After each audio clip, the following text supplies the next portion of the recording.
My children forgot to invite me to Christmas dinner 4 years in a row. 4 years of pretending it was an accident. 4 years of watching their lives unfold in photographs on my phone screen while I sat alone with food I'd cooked for a family that never came. I'm 62 years old. I raised 3 children on a cafeteria worker's salary. I worked double so they could have new shoes. I stayed up nights helping with homework I barely understood myself. I gave them everything a mother could give when she had almost nothing to give with. And they repaid me by making me invisible. But this isn't a story about being forgotten. This is a story about what happened when I stopped waiting for them to remember, when I stopped shrinking myself to fit into their lives, when I finally understood that my worth wasn't tied to how much they needed me. Because the day I stopped being broke, everything changed. The day I inherited more money than I'd ever seen in my entire life, suddenly I had 3 children again. Suddenly they remembered my phone number. Suddenly Christmas dinner had room for 1 more. But by then, I had already learned the most painful lesson a mother can learn, that some people only love you when you're useful. And my children had taught me that lesson every single Christmas for 4 years straight. So when they finally came knocking at my door, eager to make things right, I had a choice to make. And what I chose shocked every single one of them. This is my story. And it starts with a text message that was never meant for my eyes. The first time it happened was December 2019. DeAndre had just married Kyra 6 months earlier. She was a dental hygienist with a degree from Howard and a smile that looked practiced in the mirror. At the wedding, she hugged me exactly once, stiff, like she was checking off a box on her to-do list. That Christmas, the family group chat lit up with her message. "Hey everyone, we're keeping it small this year, just immediate family. Hope you all understand." I stared at that message for a long time. I was immediate family. I was the woman who used to hold DeAndre when he had nightmares, the woman who stayed up with him the night before his SATs, quizzing him on vocabulary words I had to look up myself. But I didn't say anything. I waited for the follow-up text with the time and address. It never came. I kept my phone on the kitchen counter all day, volume up, checking it every 20 minutes. I'd cooked a pan of macaroni and cheese the night before, the kind with 3 types of cheese and breadcrumbs on top, the kind DeAndre used to beg me to make when he was little, just in case they called. By 8 that evening, my phone finally buzzed, but it wasn't an invitation. It was a notification. Kyra had posted photos on Facebook. I opened the app with my heart hammering in my chest. There they were. All of them. DeAndre in a sweater I'd never seen, Talia holding a wine glass, laughing at something off camera. Raylan wearing that ridiculous reindeer sweater he bought at a thrift shop. The irony wasn't lost on me. And Kyra's family, her mother, her sisters, her cousins, a long table covered in food. Ham, glazed golden brown, sweet potato casserole, greens, cornbread. My macaroni sat on my stove, untouched. I sat on my couch in the dark with the TV on mute and the Christmas tree lights blinking red and green across my face. I told myself maybe they'd forgotten. Maybe DeAndre thought Kyra told me. Maybe they got so busy with her family that it just slipped their minds. I made excuses. Because that's what you do when you love people. You protect them, even when they hurt you. The second Christmas, I prepared myself better. I asked Talia directly in November, "Baby, what y'all doing for the holidays this year?" "Oh, I'm not sure yet, Mama. We're still figuring it out." December rolled around. I waited. 2 days before Christmas, I called her. "Talia, honey, did y'all decide on dinner plans?" There was a pause, a long one. I could hear music in the background, Mariah Carey's "All I Want for Christmas Is You." Oh, Mama. Her voice went up half an octave. I thought DeAndre invited you. He didn't. Well, we're doing it at his place this year. You know how Kyra is about hosting. I did know. Kyra was very particular about everything. What time should I come? Another pause. This one longer. Actually, Mama, it might be tight on space this year. Kyra's family is coming, and I hung up before she could finish. She didn't call back? That year, I didn't cook anything. I sat in my living room and watched old episodes of The Golden Girls until I fell asleep on the couch. When I woke up at 3 in the morning, my neck hurt and my phone had no new messages. The third Christmas, nobody even bothered with excuses. I saw the photos posted in real time. Talia's Instagram story showed them all gathered around a table at some restaurant I couldn't afford. She tagged the location, some upscale place downtown with the exposed brick and Edison bulbs. Raylan had commented with emojis, fire, heart, laughing face. I wasn't tagged. I wasn't mentioned. I wasn't there. That's when I stopped telling myself it was an accident. You don't accidentally exclude someone 3 years in a row. You don't accidentally forget the woman who gave you life. They were choosing this. The calls became shorter. Hey, Mama, I'm busy. Can I call you back? They never did. The visits dried up completely. Raylan lived 15 minutes away, but I hadn't seen him in person in 8 months. When they needed something, babysitting, a ride, someone to watch their dog, suddenly they remembered I existed. But when it came time to sit at a table and share a meal, when it came time to include me in their lives, I was optional. I cried that third Christmas. Not loud, dramatic sobs, just quiet tears that rolled down my face while I sat at my kitchen table with a cup of tea that went cold. I didn't understand what I'd done wrong. I didn't understand how a woman who had given everything had suddenly become nothing. By December 2022, I'd learned to expect nothing. I was 61 years old, still working at the elementary school cafeteria, serving lunch to kids who called me Ms. Lorraine and told me about their days. I'd been there 23 years.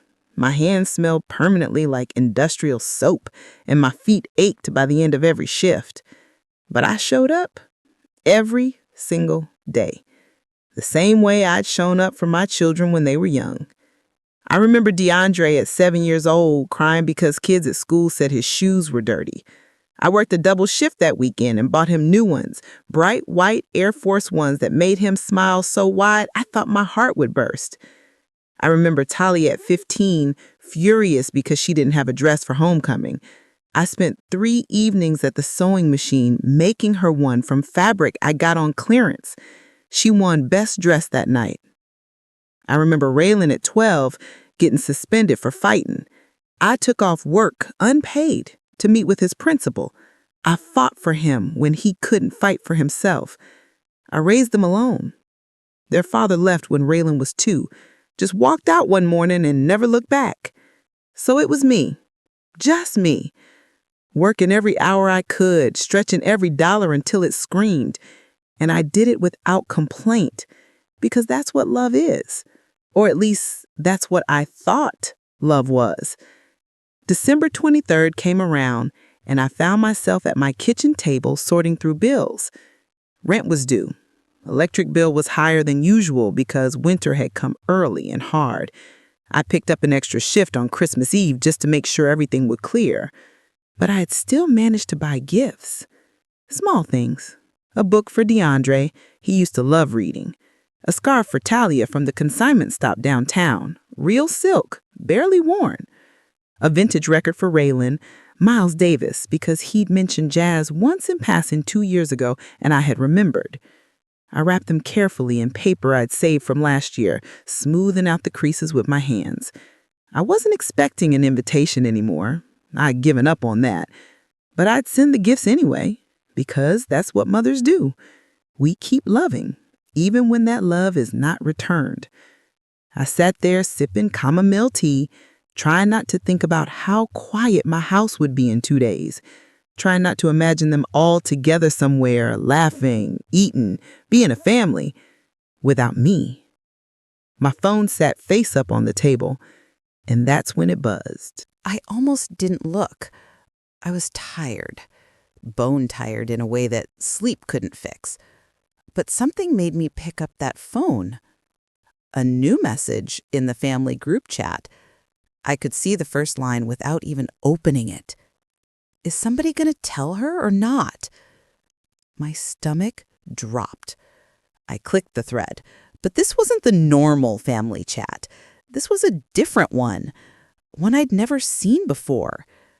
Mom's House Christmas Planning, it was called. They had a whole separate group chat without me. The messages were already flowing. Talia, is somebody going to tell her or not? Y'all know Mama going to show up with them thrift store gifts again. My hands started shaking. Kiera, let's just pretend we already invited her. She won't ask. She never does. I couldn't breathe. DeAndre, y'all know how she is. She'll say it's fine, but then guilt trip us later. I'm not dealing with that energy on Christmas. Raylan, man, I love Mama, but she be doing the most. She emotional. Let's keep it chill this year. Talia, right? Like, we can't have one day without her making it about her struggle. Exactly. Plus, my family is coming, and I don't want it to be awkward. DeAndre, so we're agreed. We just don't mention it? Raylan, bet. Talia, she'll probably send us some sad text on Christmas, but we can just say we thought someone else invited her. 3 laughing emojis. From my daughter. About me. I sat there staring at that screen until my vision blurred. My hands were shaking so badly I almost dropped the phone. Thrift store gifts. They knew. They knew I shopped at thrift stores because money was tight. They knew I worked doubles to afford even those small gifts. They knew every dollar I spent on them was a dollar I didn't spend on myself. And they mocked it. Mocked me. Called me emotional. Said I made everything about my struggle. Said I did the most. I had given them everything. And to them, it still wasn't enough? I wasn't enough. I didn't cry this time. Something else happened. Something colder. Something harder. I set the phone down carefully on the table. I looked at the 3 wrapped gifts sitting on my counter, and for the first time in my life, I felt something I'd never felt toward my children before. I felt done.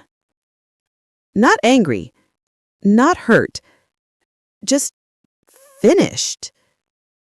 I woke up Christmas Eve morning to my phone ringing. Unknown number. Normally, I wouldn't answer. Too many scammers calling about car warranties and student loans I never had. But something told me to pick up. Hello? Good morning. May I speak with Lorraine Mitchell?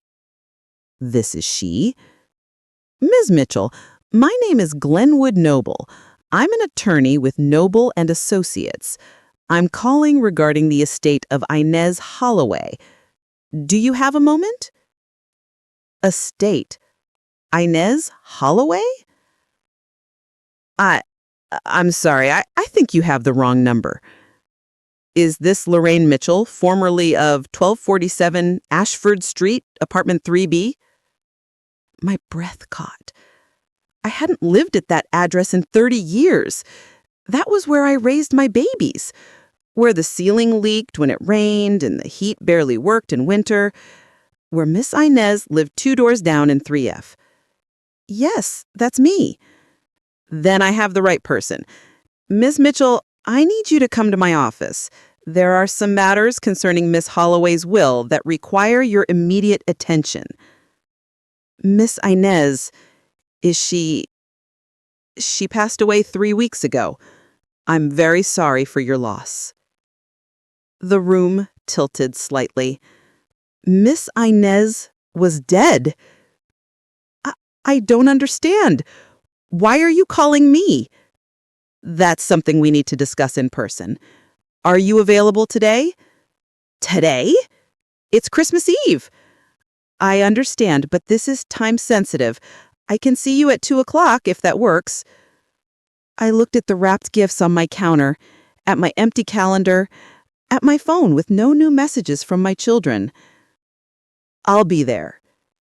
He gave me the address, a law office downtown in a building I'd passed 100 times but never entered. After I hung up, I sat on the edge of my bed trying to remember the last time I'd seen Miss Inez. It had been years, maybe 10, maybe more. Life had gotten so busy. Work, raising kids, trying to survive. I'd lost touch with almost everyone from that old neighborhood. But Miss Inez? I remember her. And apparently, she'd remembered me too. The memories came flooding back as I got dressed. Miss Inez Holloway had moved into that building before I did. She was already in her 70s then, a widow with no children and a sister who had died young. She kept to herself mostly, but she was always kind. I met her my first week there. I was 28, pregnant with Rayland, exhausted from working 2 jobs. I dropped a bag of groceries in the hallway and she'd help me pick everything up. "You look tired, baby. Come sit down for a minute." I did. And somehow that minute turned into an hour of talking. She told me about her husband who had died in Vietnam, about the teaching career she'd had before her eyesight started failing, about how lonely it got sometimes. I told her about my kids, about their father leaving, about being scared I wasn't enough. "You're more than enough," she said firmly.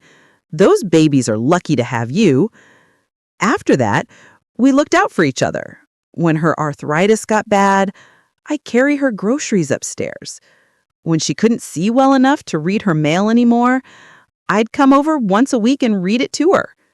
Bills mostly, sometimes letters from distant relatives. She'd pay me in pound cake, the kind that was dense and buttery and melted on your tongue. DeAndre used to call it Miss Inez's magic cake. I'd drive her to doctor's appointments in my beat-up Honda Civic with the busted air conditioning. She never complained about the heat, just sat there with her purse in her lap telling me stories about the old days.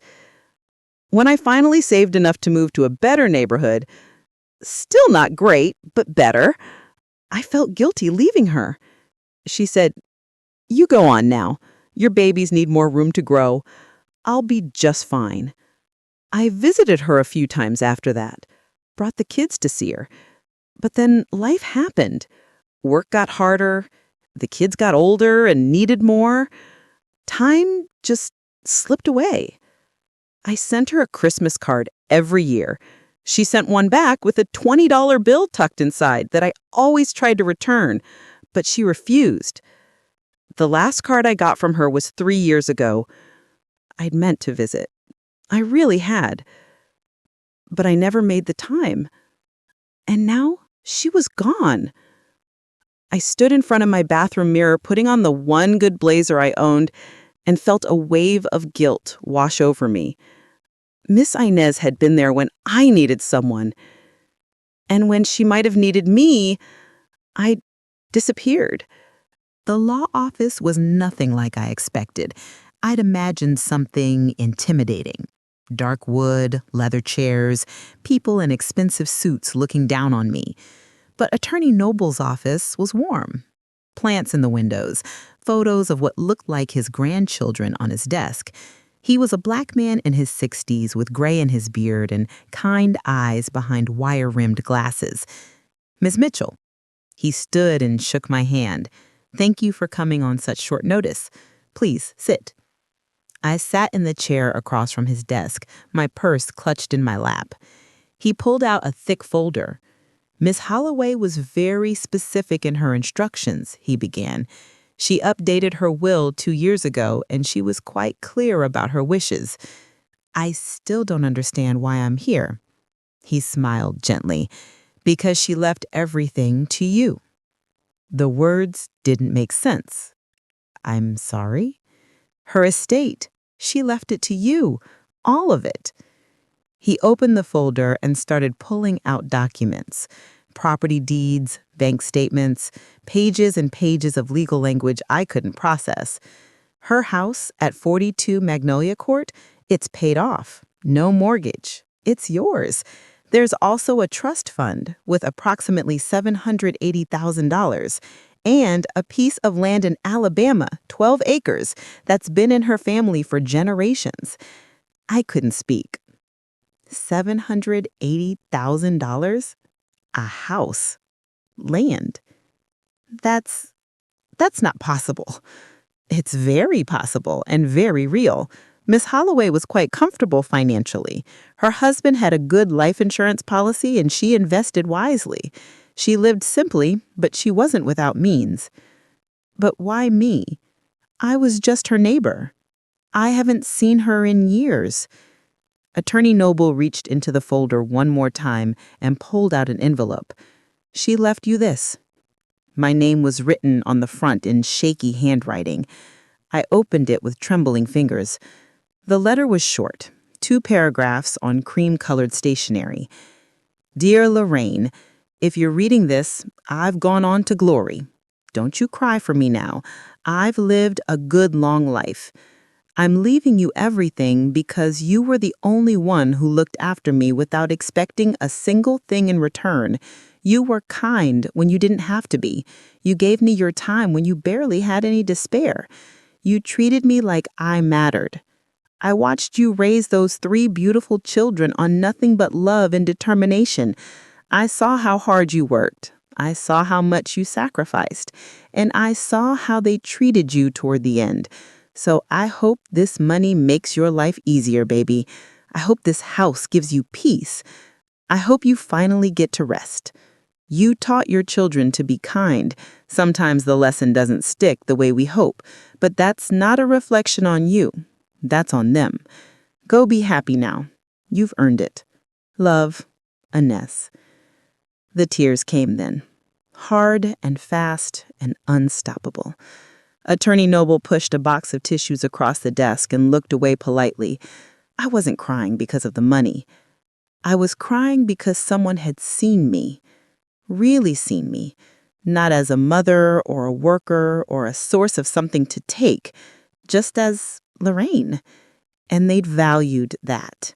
I left that office in a daze. $780,000. I kept repeating it in my head like a prayer. Like if I said it enough times, it would become real. By the time I got home, it was nearly 5 o'clock, Christmas Eve. My phone had no new messages. I sat in my car in the parking lot of my rental house and made a decision. I wasn't going to tell them. Not yet. Maybe not ever. This was mine. This gift. This peace. This chance to breathe for the first time in my entire adult life. I didn't owe them an explanation. Over the next 3 weeks, I moved quietly. Attorney Noble helped me with the paperwork. The house Miss Inez left me was in a neighborhood I'd only driven through. Tree-lined streets, houses with front porches, gardens with flowers, even in winter. The house itself took my breath away. 3 bedrooms with actual space between them, a sunroom that got morning light, a kitchen with marble countertops and cabinets that closed properly, hardwood floors that didn't creak.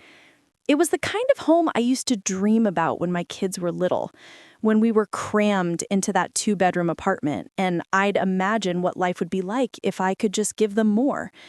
Now I had more, but they weren't here to see it.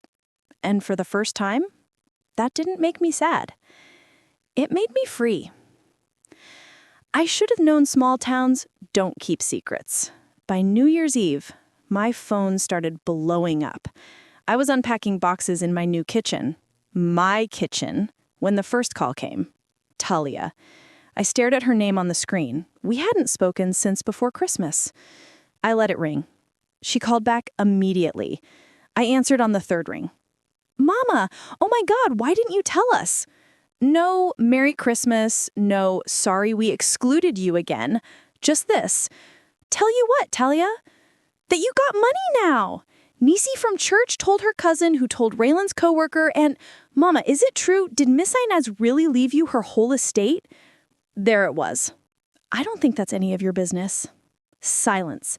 She wasn't used to me talking to her like that. Mama, don't be like that. We're family. We were just talking about coming to visit you. Were you? It wasn't a question. Yes, we were. We wanted to check on you, see how you're doing. I hung up on her. She didn't call back, but DeAndre did, 10 minutes later. Mama, listen, I know things have been strained, but that's on us. We messed up. We've been talking about making it right, and how did you find out? Find out what? About the inheritance? He hesitated. Does it matter? It matters that y'all didn't care where I was on Christmas. It matters that I found out about your secret group chat. It matters that you called me emotional for wanting to be included in my own children's lives. More silence. Mama, we can explain. I don't want to hear it. I hung up on him too. Then came Raylan's text.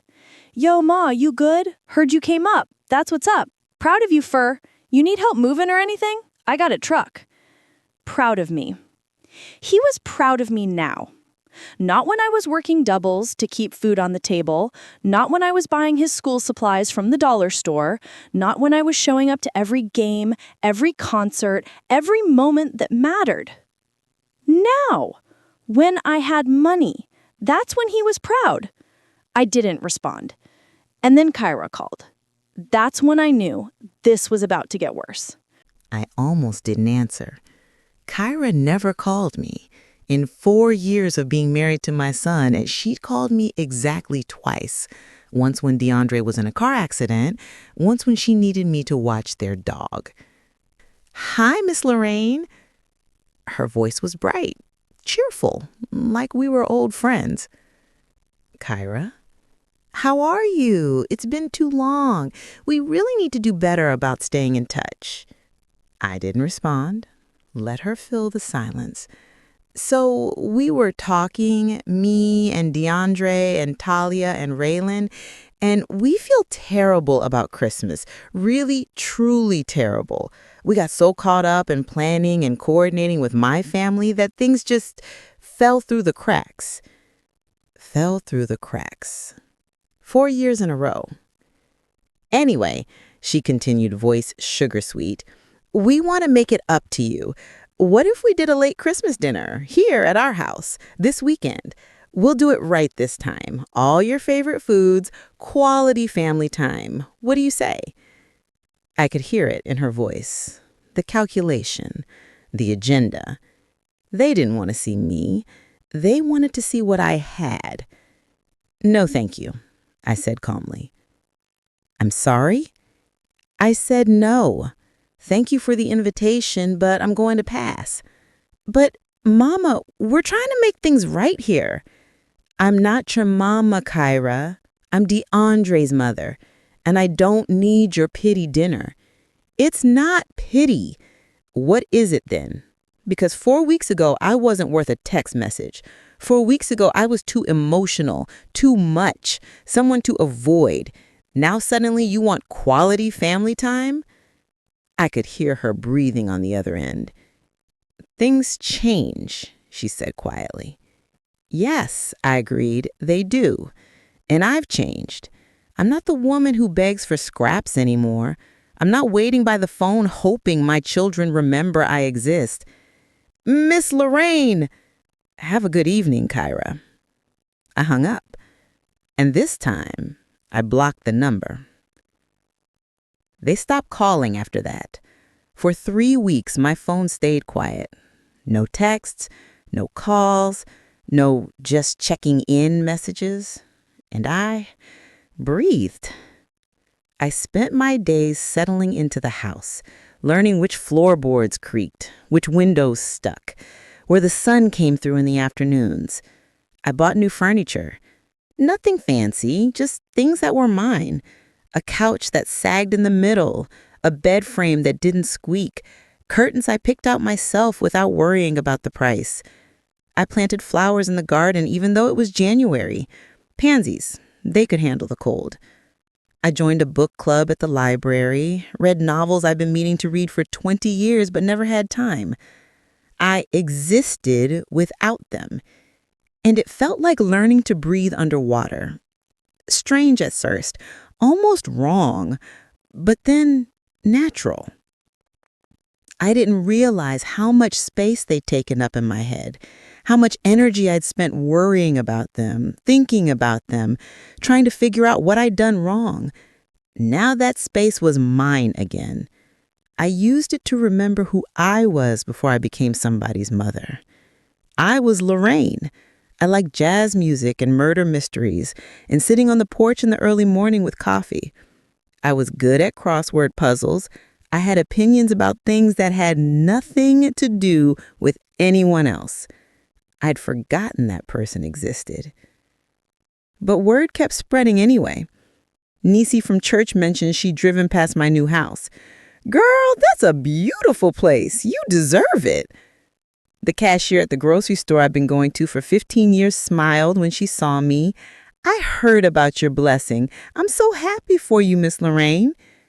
Everyone knew, which meant eventually it would get back to my children again. And this time, they wouldn't just call. I knew them. I knew how they operated. They'd show up. Sure enough, 3 weeks and 2 days after Kyra's call, I was in my sunroom reading when I heard a car door slam. I looked out the window. DeAndre's BMW was in my driveway, and all 3 of my children were getting out. I didn't go to the door. I stayed in my sunroom and watched them walk up the path. DeAndre in front, hands in his pockets, Talia behind him, arms crossed, Raylan bringing up the rear, looking uncomfortable. They stopped at the porch, looked at the house.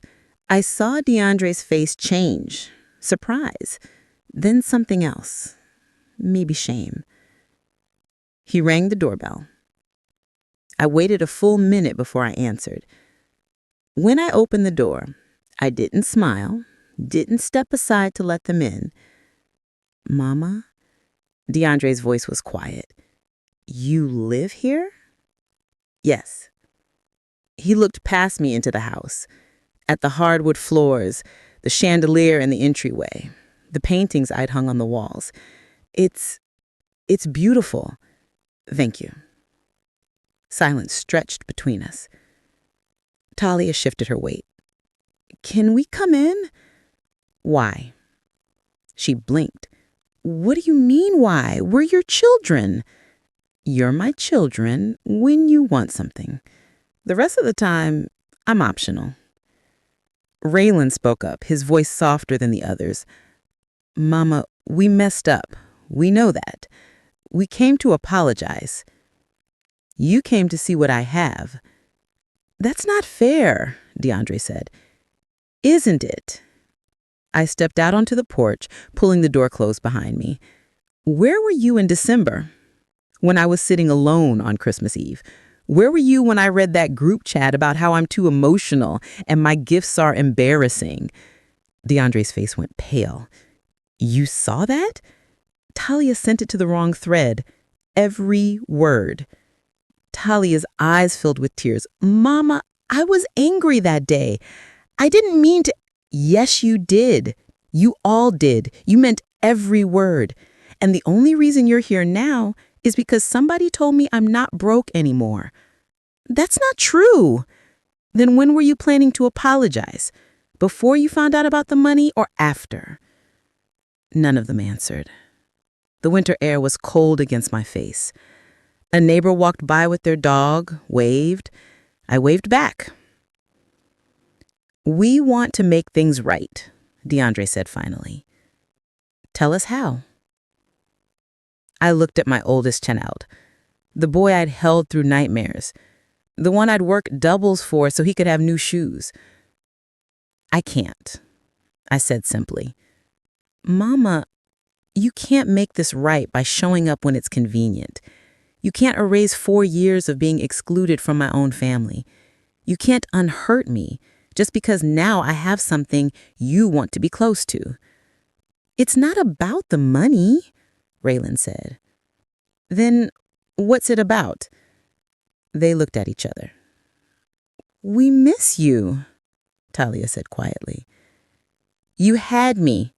I was right here, waiting for a phone call, waiting for an invitation, waiting to matter. And you didn't. Not until now. I stepped back towards my door. Mama, please. Talia was crying now. I looked at her one last time. When you can tell me you want a relationship with me, not my money, not my house, not what I can do for you, then we can talk. But until then, I'm done shrinking myself to fit into your lives. I stepped inside and closed the door. The silence after that was different. Before, it was them pulling away from me. Now it was me choosing distance. I blocked their numbers. Not out of anger. I'd moved past anger. But out of necessity. Every time my phone rang with one of their names, it pulled me backward into old patterns, old pain. I couldn't heal while they kept reopening the wound. Well, they'd found it. I was building a life that didn't revolve around waiting for them to include me. And honestly, it was the most peace I'd felt in years. Then in late February, my phone rang. A number I didn't recognize. Against my better judgment, I answered. Mama? Talia's voice thick with tears. Please, we need to talk. It's important. I should have hung up. Talia, I thought I was clear. Mama, please, I'm begging you, can you come to DeAndre's house? We need to have a family meeting. Family meeting? The phrase made my stomach turn. I don't think that's a good idea. Mama, her voice cracked. Please, this is important. It's about all of us. About making things right. We've been through this. I know what we did, but this isn't about trying to get something from you. I swear, Mama, this is different.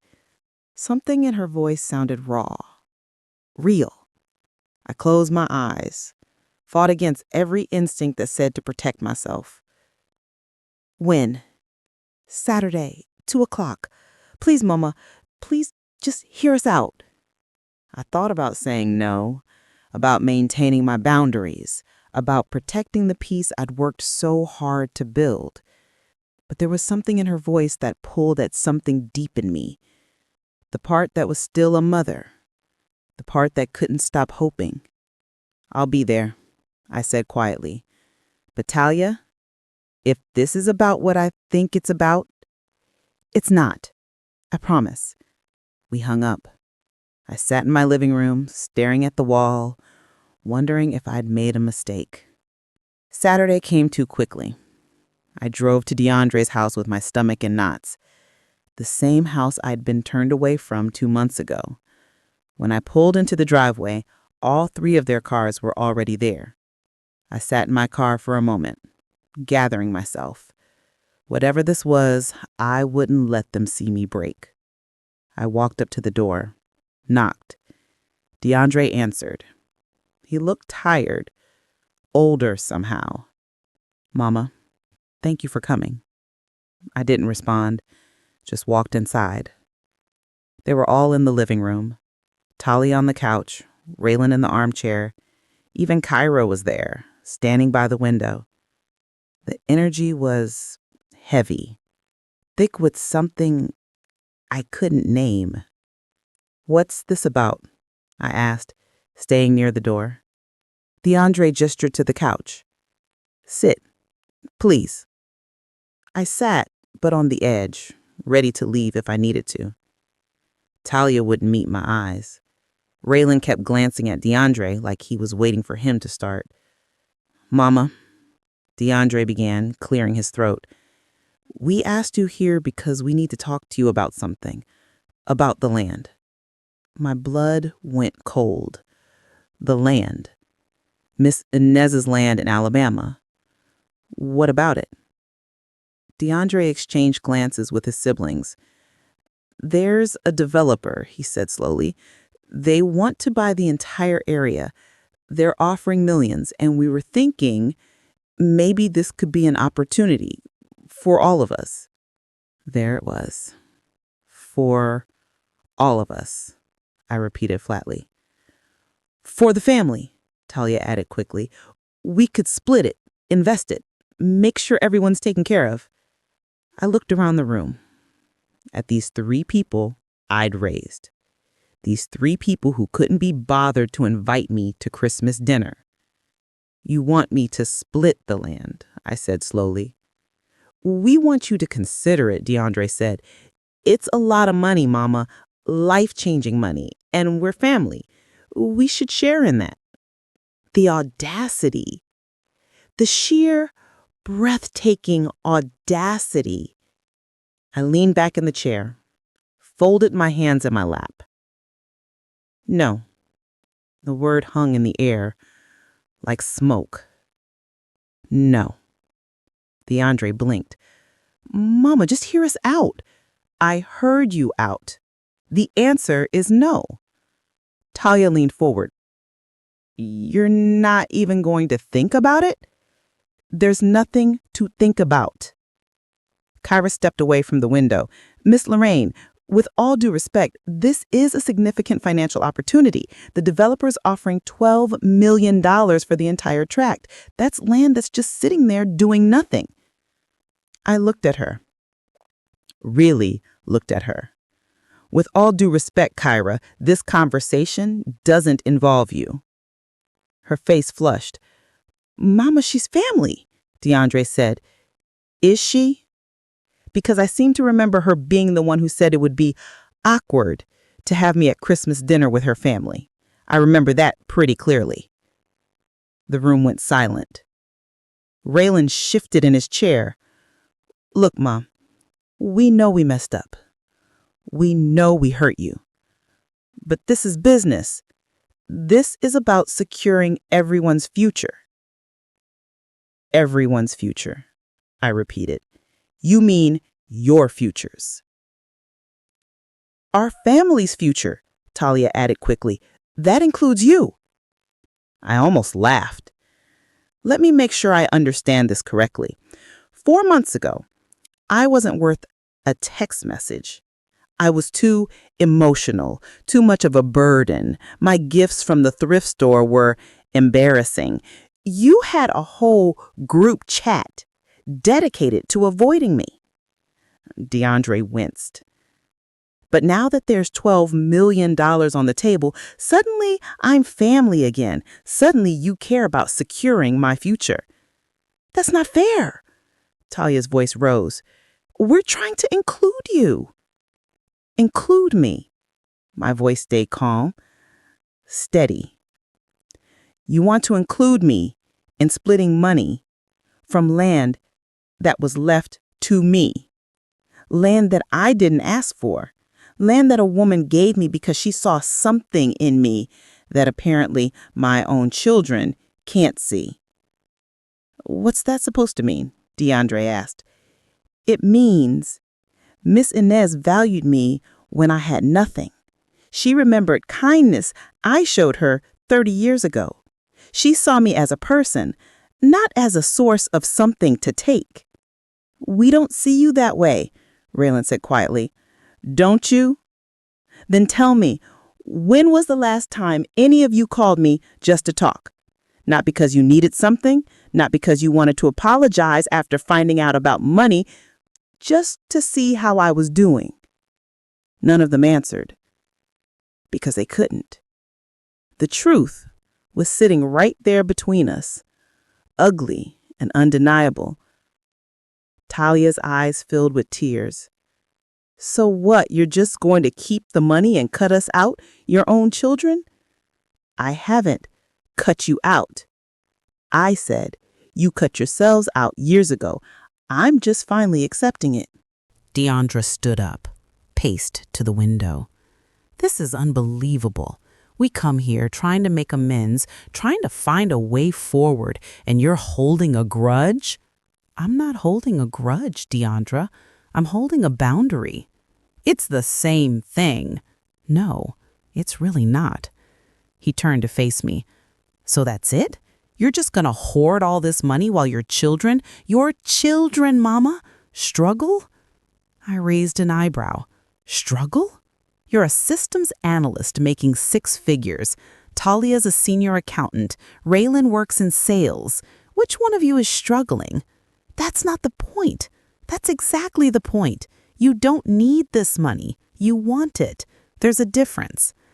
Kyra crossed her arms. So what are you going to do with it? Let it sit there? What I do with it is my decision, just like it was your decision to exclude me from Christmas, just like it was your decision to mock me in a group chat, just like it was your decision to pretend I didn't exist until I had something you wanted. Mama, that's not fair, Talia said again. I stood up. You keep saying that's not fair. You know what's not fair?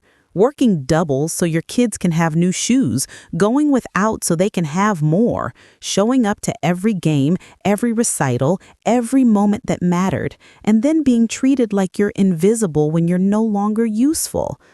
My voice didn't rise, didn't shake. I'd cried all my tears already. You want to talk about fair? I gave you everything, and you gave me back crumbs. So no.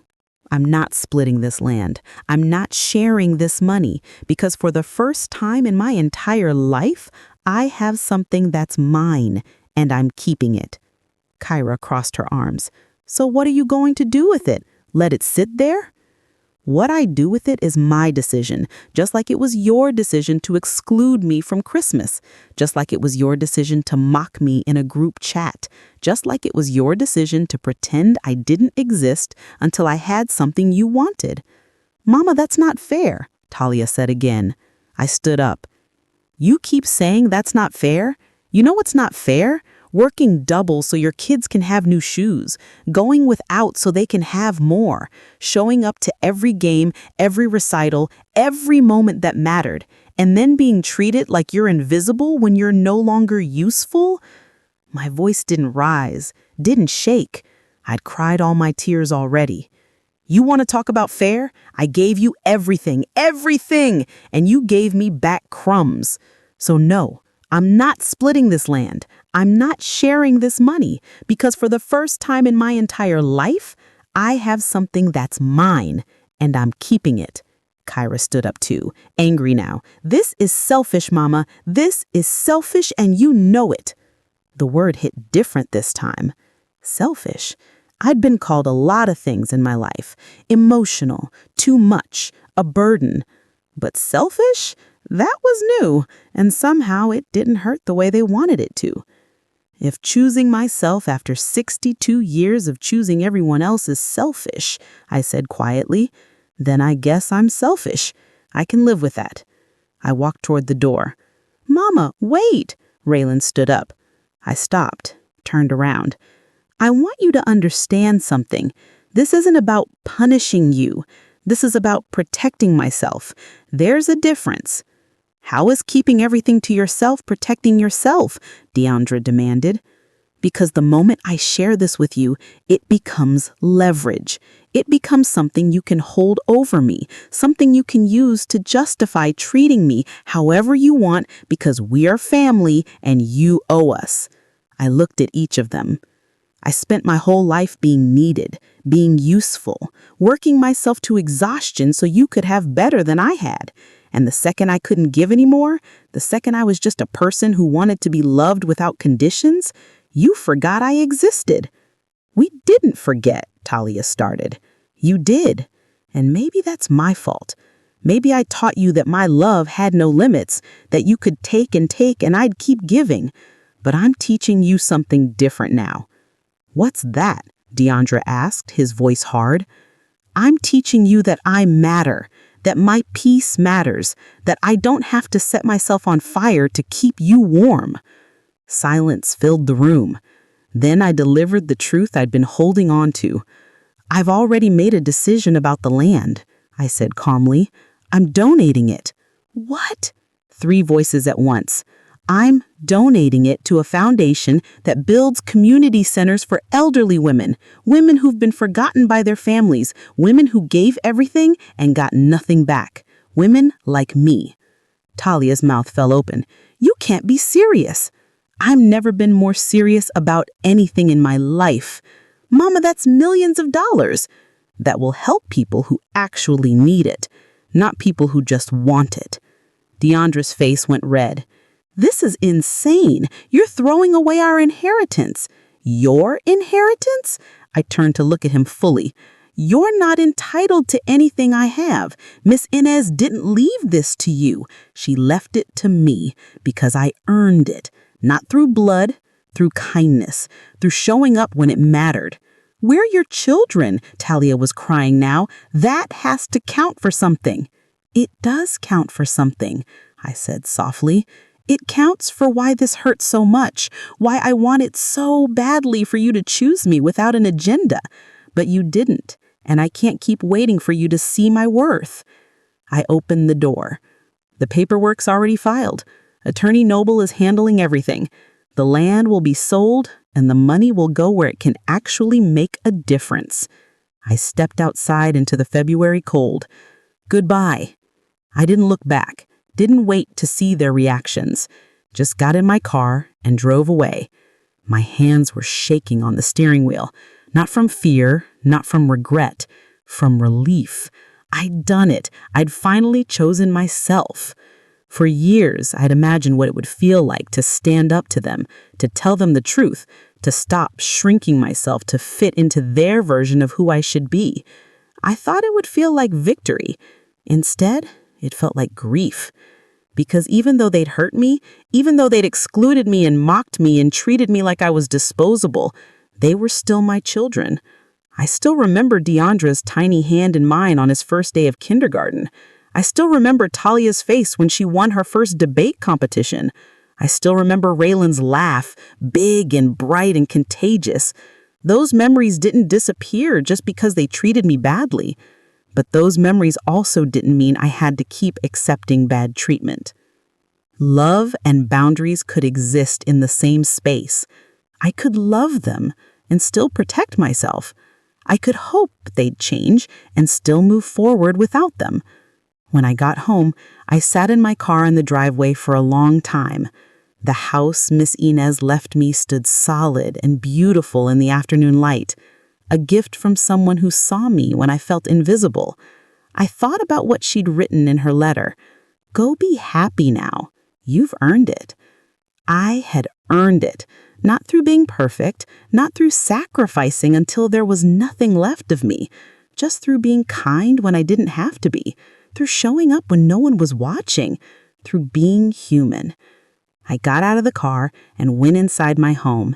And for the first time in as long as I can remember, I felt like I was exactly where I belonged. Time moved differently after that. Days turned into weeks, weeks into months. Spring came. I planted a garden, tomatoes, basil, flowers whose names I didn't know but whose colors made me smile. The community center broke ground in Alabama in May. They sent me photos of the ceremony. Elderly women with tears in their eyes, holding shovels, celebrating a space that would be theirs. I'd given them that. Not my children, me. And then, in June, something unexpected happened. Raylan showed up at my door. No phone call, no warning, just knocked and waited. I almost didn't answer, but something told me to open that door. He stood there looking smaller somehow, humbled. "Mama," he said quietly, "can we talk? Not about money, not about the land, just talk." I studied his face, looked for the agenda, the angle. Didn't see one. "Okay," I said. We sat on my porch with glasses of sweet tea, and he apologized. Really apologized. Not for getting caught, not because he wanted something, but because he'd finally understood what he'd done. The others followed eventually, slowly, carefully. We're healing now. It's not perfect. It's not easy, but it's real. Here's what I learned through all of this. I didn't choose wealth. I didn't seek revenge. I chose peace. And when peace came, unexpected, undeserved, wrapped in an inheritance from a woman who remembered kindness, I embraced it. I stopped shrinking myself to be loved, stopped waiting by the phone for invitations to tables where I was only tolerated. Because here's the truth they don't tell you. Sometimes the people who should love you most are the ones who hurt you deepest. And that's not your fault.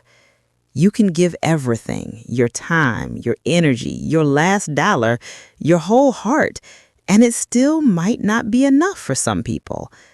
But that doesn't mean you're not enough.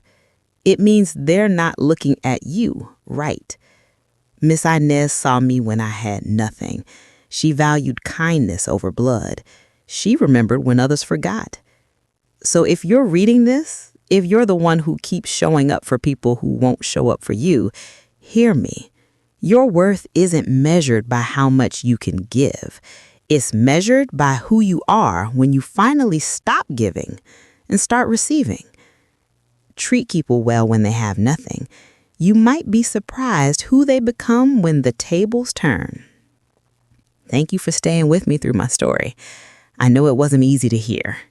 Sometimes the truth about families, about the people we love most, cuts deeper than anything else. But if this story resonated with you, I need you to know something. You're not alone. There are so many of us out here, people who gave everything, people who were made to feel invisible, people who finally said enough and chose themselves for the first time.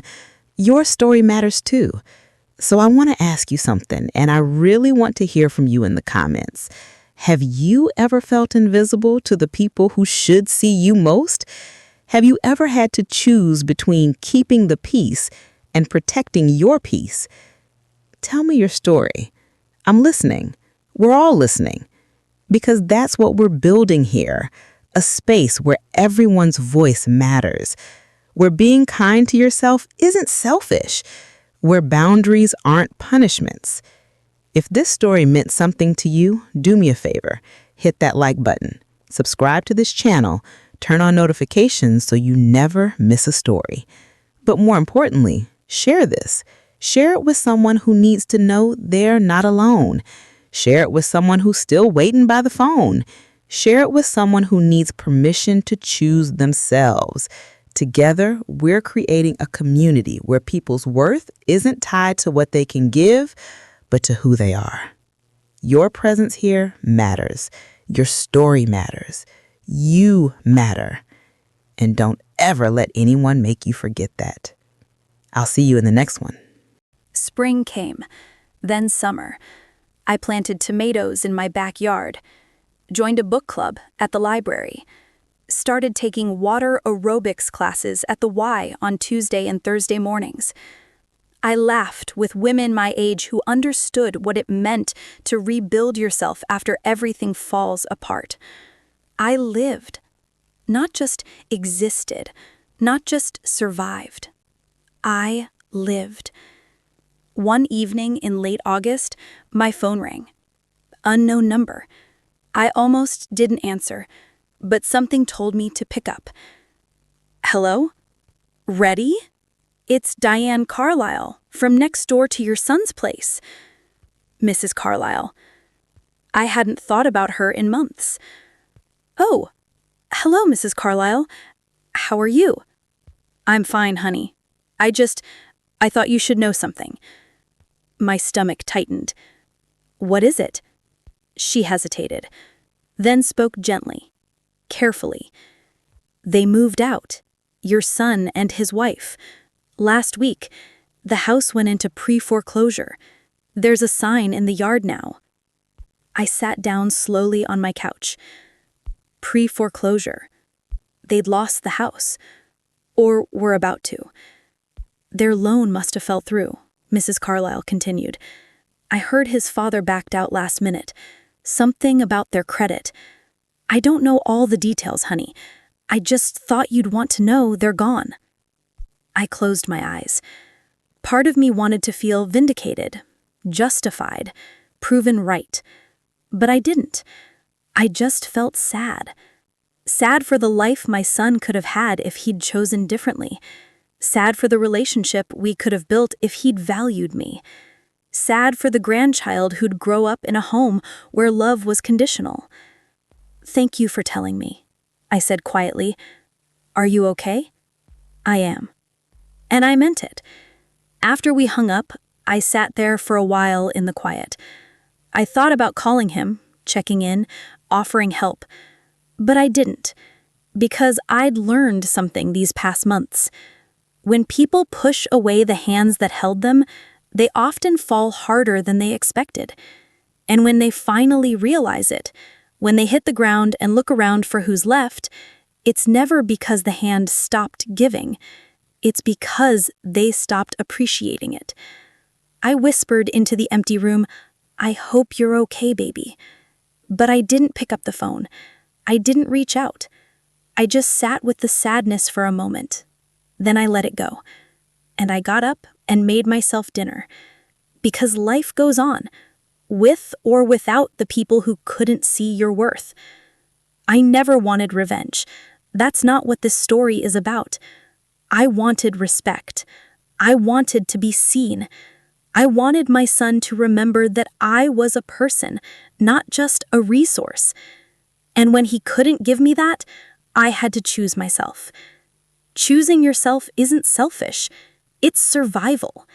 It's understanding that your peace matters more than their comfort.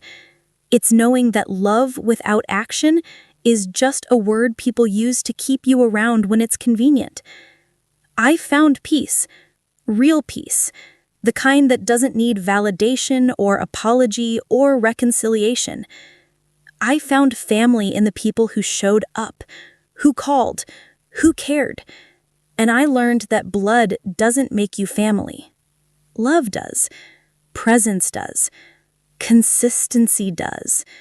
So if you're out there holding on to people who only want you when you're useful, let me tell you something. Let go. Choose yourself. Build a life with people who see you, who value you, who love you loudly, because you deserve more than crumbs from people who should be giving you the whole table. I'm Loretta Hawkins. I'm 62 years old, and I finally chose me, and it was the best decision I ever made.